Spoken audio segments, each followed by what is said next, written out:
Hello, everyone, and welcome to this week's breakdown. The playoffs are now over, and before we can take a break, we are here with the season's final breakdown. I am your host, C2, and with me today is professional Rocket League coach, Coach Scully. As you guys are aware, he's been a coach for 2 years, an academy coach at Melon Patch Gaming, Vanta League, and the YMCA. He is also a RLCS caster. Also joining us is Metroz from Team Phoenix Unix from Stargazers, and today we'll be breaking down the playoff between Team Phoenix and Stargazers. Scully, I will let you take it from here. How's it going, everybody? I'm excited to get into this one. This was the playoffs, the finals of the highest level of Rocket League that Slips has to offer. We had 1700s across the board with an 1800 in there. Excuse me, in there as well. And just some high-level Rocket League. I believe, C2, correct me. This was the first Game 7 in Slips history, correct? You know, I'm not sure. I know the playoffs were extremely tight. I do believe that you are right, though. I think that is correct. And we will be looking at that exact Game 7 here and a little bit of a background as we move into it. We do have Phoenix versus Stargazers, and I do believe Team Phoenix end up taking the W, everything back home. And with us, we have players from the match. We have Unix from the Stargazers and Metroz, who was not playing on the field, but a part of Team Phoenix nonetheless. So he had his eyes on the field, and we're going to get their insights and opinions as we go along. Let's get right into the action and starting off at the kickoff.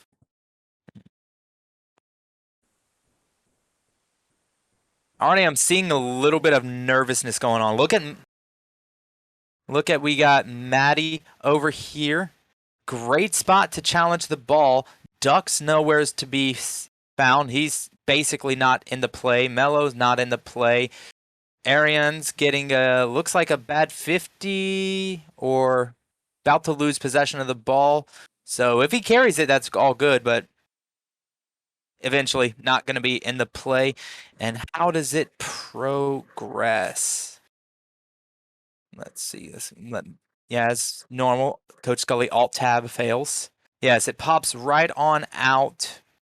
And Maddie turning right around. Mello, yeah, would have had the ball, but look at Unix coming in behind him. The teammate is there for the support. I've said it before. Always make your supported challenges. I know there's niche situations where you need to leave and niche situations where you need to, play a little bit differently. But right here, you've got the nerves. You've got everybody playing really, really fast. The word on the of the day is momentum. As you watch this replay, nobody is going to drop momentum, and you're going to see a lot of detriment come from that. A lot of clustering, a lot of out of positions. You've heard me discuss the diamonds before on the field from the boost pads around. That is the ugliest diamond, but pretend it works. Right? As you're pushing up on offense, camping around those diamonds to make those nice stops. RLCS pros do that subconsciously. You're going to see a lot of players missing the mark because of that big M-word momentum. A little bit of double committing right there, but Arian does end up backing off, jumping very early, and then Mello is a situation of knowing the job, right? We've talked about knowing our jobs, knowing our roles as you're rotating back. Are you front post? Are you front post man, ball carrier, or back post man? Mello definitively back post man. You already had the ball carrier going up. That was Arian. Needs to go for the support play. Right here, he's in Coach Scully's confusion box. The zones on the left and right surrounding the little box. This is where things get weird. Balls come over your head in awkward spots here. You're forced to either make a weird aerial, dive across, which is always awkward, or drive up the wall, which is normally the most comfortable route to go. Just try to avoid it. Point your nose at the ball. Things are a lot easier when your headlights can see what's going on. Does end up taking it out. Not very far, though. And Arian, ooh, barely skates away alive right there. You can see extremely quick rotations coming through right here. Maddie and TM coming very close to support Unix. You see, this is not a spread out field. This is not all zones covered. You have it covered if Unix loses the ball directly behind him. If he loses it across, you don't have that covered. If he wins the ball, you definitely don't have that covered. There's no second man. There's no passer. There's no recipient of a pass. This comes all the way across. He does send a back pass, which Unix is in the chat right now. That was a good pass. Limited options you had on the field, but you nailed the one teammate that was available to you. Yeah, it was more of while I was going up for that ball, actually, the kind of in my peripheral vision, the only kind of name I saw that was ready for that was Matty because his T was already pointing backwards. So the only way I could challenge that ball is just by back passing it towards Matty. So That was good. And then, unfortunate, as you work hard to maintain offense, I think you bump into Duct on the way right here. Well, what happened with this shot? actually, I did not get bumped. You I did actually not. messed up. Yeah, I actually messed up pretty badly here. I Yes. actually thought Mello was gonna go up for the challenge, and he actually had no boost, so he couldn't even go for the challenge in the first place. So I actually just ended up completely whiffing the ball out of the net. An open net all the way, and it just misses. Now, Mello's up in the air. Open net in front of him. Unix, you were on that. I'm going to use you again because you were there. You were on that wall coming at this. Were you hoping he would hit it high? I mean, he hits this low, it's over. Yeah, I was more hoping he was gonna go for the double touch. Just seeing like more of it would be easier for me to grab the ball. T was gonna be at bottom just in case for the shot low, but it would have been a lot trickier for us to save it if that was the case. Oh, you do end up walking away with your wish, which is very fortunate. I love that bump on Mello right there and that catch. Extremely beautiful. But again, you're upfield by yourself with both your teammates in that exact same positioning. This spread has to be frustrating, and especially the word of the day, momentum. They don't want to pump their brakes. They don't want to chill. You still have possession, and yet they're both facing away from the ball. They're both turning and leaving you. So if you were to get a pass, if you were to make something happen, there'd be no teammate there to make some things go for you, which is a big thing, guys. Like, this is game 7. This is culmination of everything. Before the game, you really box breathing, man. 4 seconds deep breath in, 4 seconds hold it, 4 seconds deep breath out, 4 seconds hold it. Do that 2 or 3 times in between games before your whole series. Stop what you're doing in between goals. Take your headset off, look around your room, find the colors. You know, those are basic grounding techniques that work everywhere from toddlers to PTSD victims. Like, extremely effective techniques that it looks like both teams on this field could stand to use a little bit more. Mental health is important, and the grounding techniques that mental health normally gives you are very useful in a competitive environment.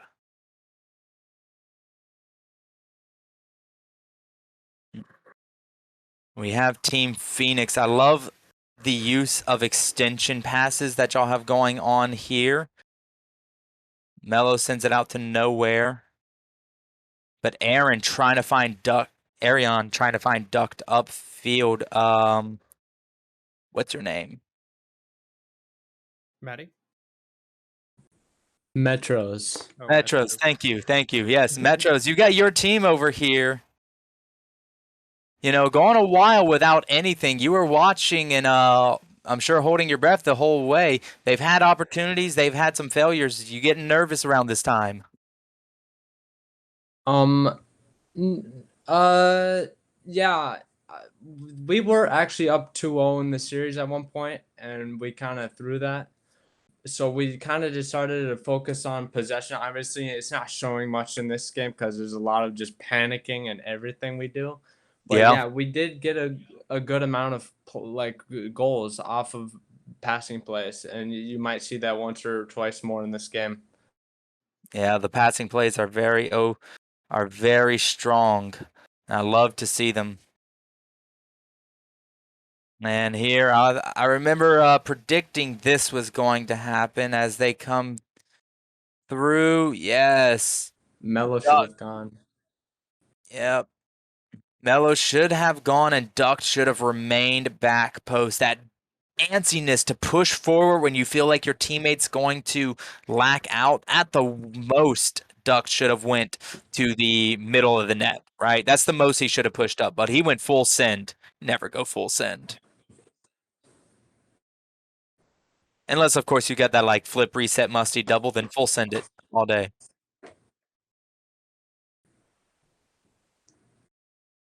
And this one just coming right off of kickoff. Melo keeping his momentum perfectly, and all in Unix, you were in that net right there, just getting beat by the speed of the transition. Yeah, that was just too fast for me to predict it. Yeah, I say it all the time. Nobody reads the bounce shot. I don't care what level you are. Bounce shots will screw you up. Let's see what we got. I love the push out, but it was a hard ball that really went to nowhere. Maddie extremely awkward, needs to slow down and control it a little bit more, but I love the decision to go for that demo. That was intelligent. Unix, the nerves are coming in. 2 teammates up front, 2 teammates ready to control, and you want to add a third right into the fray. You can look at that. You all fit within 1 hexagon of the of the field. You're all right there. All dead center. I love it. Pretty pictures, but you know, pretty pictures don't all. Group photos don't work well in Rocket League competitive play. Save that for your. Stayed back. Yep, save that for Disney vacations.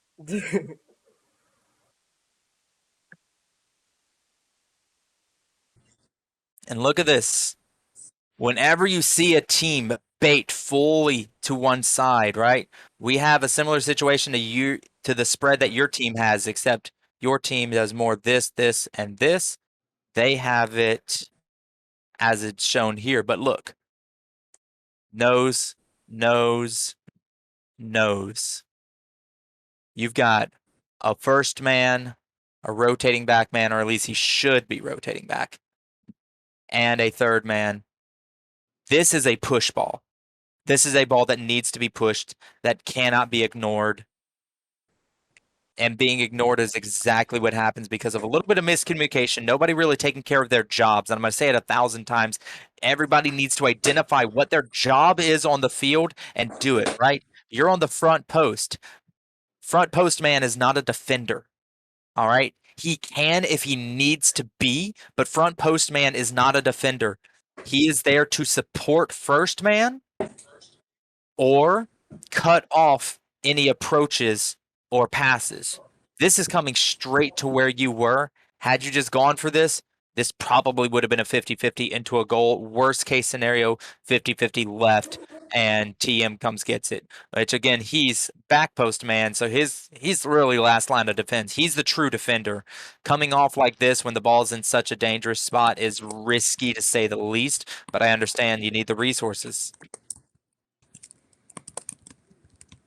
And it does get scored on. And as I was watching this replay the first time, I knew y'all were going to get scored on the second I saw you turn away right there. As soon as I saw that turn away, the scoring was going to happen. And it's such a niche thing. It's so complicated to learn. Fake challenges are great, but they're not nearly as predominant in real Rocket League as people think they are. A lot of Rocket League is ego challenging, is going for the ball, but intelligently, right? Fake challenges normally only happen when there's a shadow defense going on. And you are ready to commit to last line of defense shadow.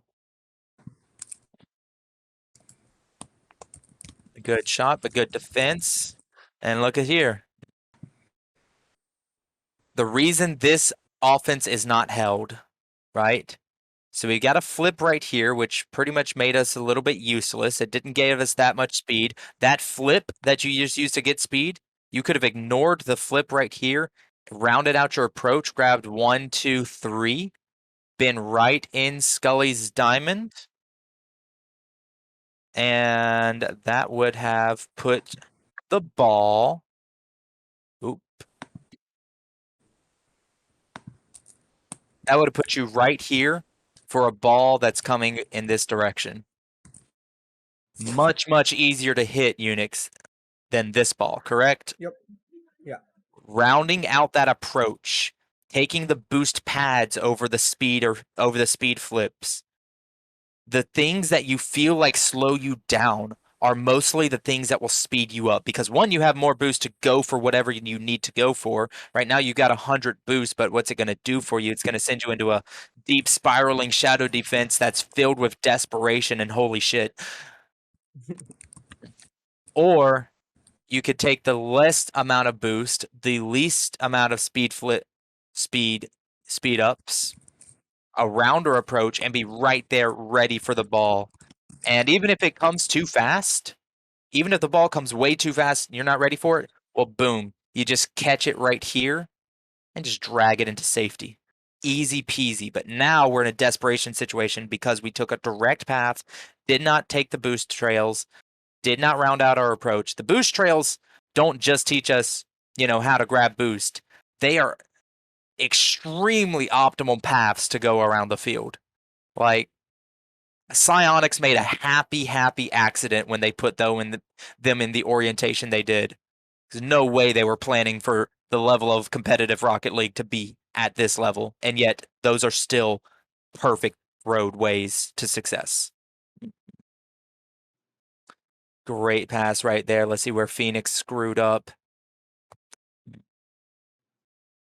Oh yeah, ducked, forgetting his job, right? We got the ball carrier, we got the order of defensive rotations when you transition back from offense into defense should be ball carrier, back post man, right? One back post moves into front post and becomes that pass defender. Front post back, or ball carrier, back post, ducked right there, went straight front post, went onto the wall, very awkward, and ended up losing out the ball. But y'all are able to take it. They are able to take advantage back. And I'm sorry, I just got to give a little bit of praise because I love this. This is such a good play. Just a boop out of a whole lobby of people speeding up and going way too fast. He sees a wide open net in front of him and chooses patience. The first person to choose patience tonight, and he does it perfectly. That was exactly it. He needed the bait. That's what patience does, right? When you've got a net full of cars that you just can't get through, patience pulls those cars away from the net. They have to come to you. They have to challenge you. Your rank is too high. To give you space is to just invite mechanical outplays. So that patience baiting him out, pulling him out of the net was just beautiful. And then of course so was the gliding drop down air dribble coming from Stargazers, trying to bring up some hope into this, but all hope does get crushed when we have a double positioning on the corner. This Unix getting a little bit too antsy again. Ball carrier moves in, front post moves in with them. That's a recipe for failure. The patience, I get it. Game 7, that patience is deafening.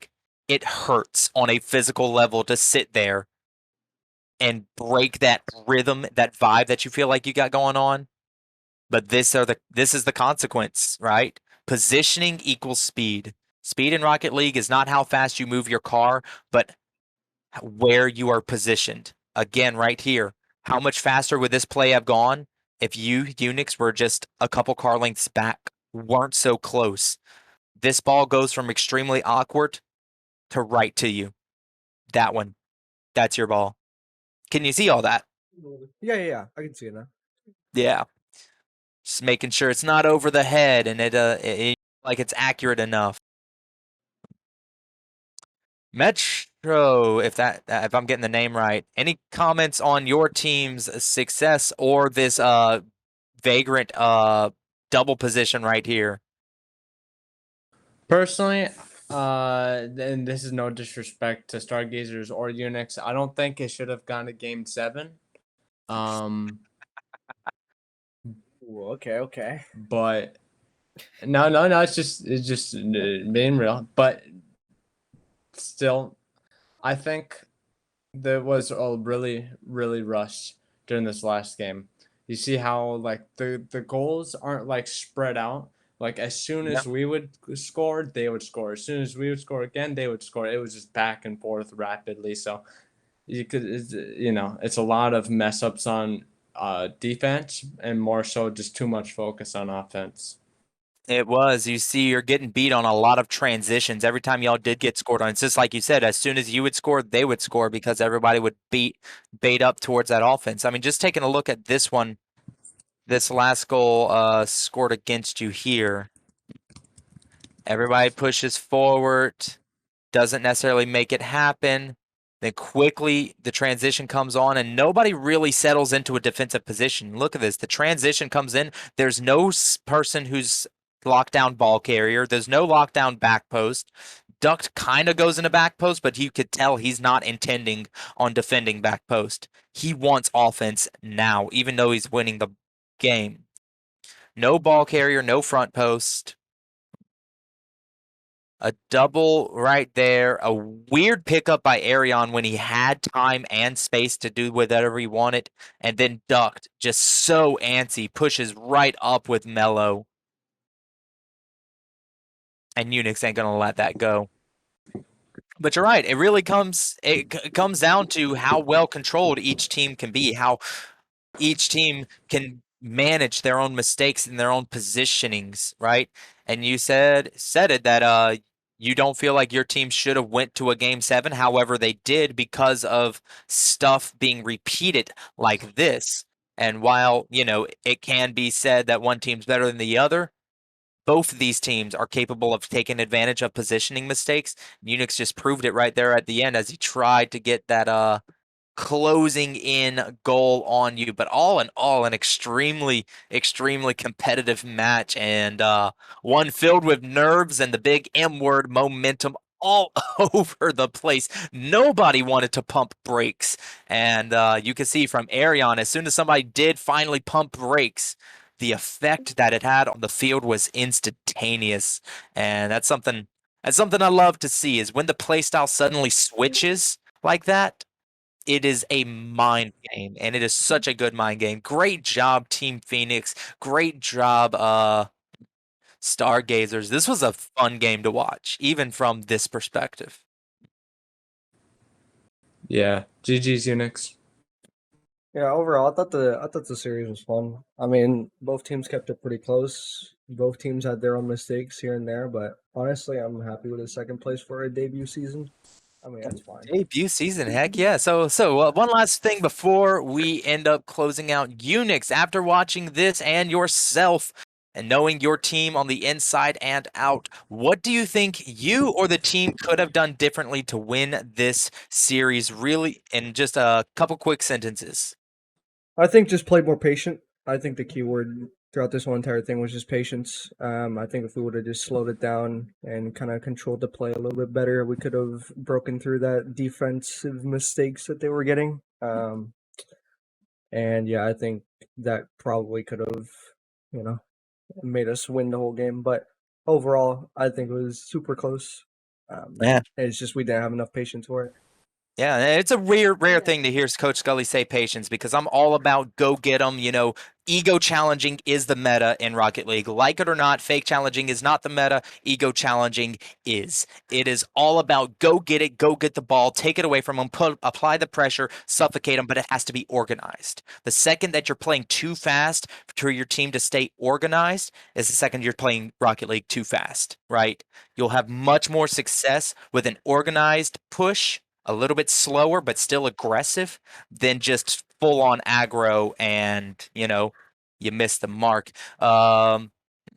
And what about Team Phoenix's representative over here? What do you think you guys could have done better to close this series out sooner and give everybody a little bit less heart failure?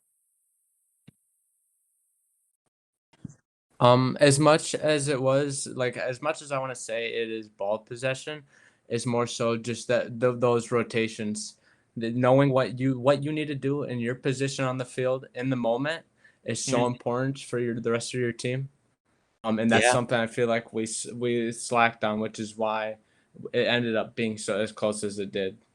Yeah, knowing your job. I love that. Yeah, it's a different way to say it, but know what your job is at every moment on the field, what role you are supposed to be covering, what lane you're supposed to be you have responsibility for. It's extremely important, right? Because your teammates are trusting that if the ball goes behind them in a certain direction, they are trusting somebody to be there in that direction, right? We've all watched RLCS. We've all seen the ball fly into a certain spot of the field, and we get that feeling in our chest that a car of this color is going to pop onto the screen around this time. And if it doesn't happen, there's that feeling of why, what's going on, what's happening. That support of your team is what makes that feeling happen. When you feel like there should be a car approaching from this angle at this time and it happens, that's how you know smoothness is being achieved. Everybody's playing their jobs. But as soon as the ball goes into an area and you're just waiting for the right car to make it there, but it just never quite shows up on the screen, that's deflating. And especially being on the field, that's terrifying on the field. And you're absolutely right. Know the job, own the field. Well, But yeah, with that CTwo. being said, thank you guys for watching. Thank you, Unix and Metroz, for being here with us today. And I hope that these breakdowns are helpful for your guys' teams and the teams of everyone watching out here. And hopefully you can apply some of these strategies to your own teams and players. If you would like a consultation from Coach Scully, you can inquire by sending him a direct message on Twitter at mpgcoach_Scully. And normally, I'd close out by saying watch us on Twitch, but we will be taking a short break and before the next preseason begins. So if you would like more information into the league, you can visit slips.io, and we will see you guys next season.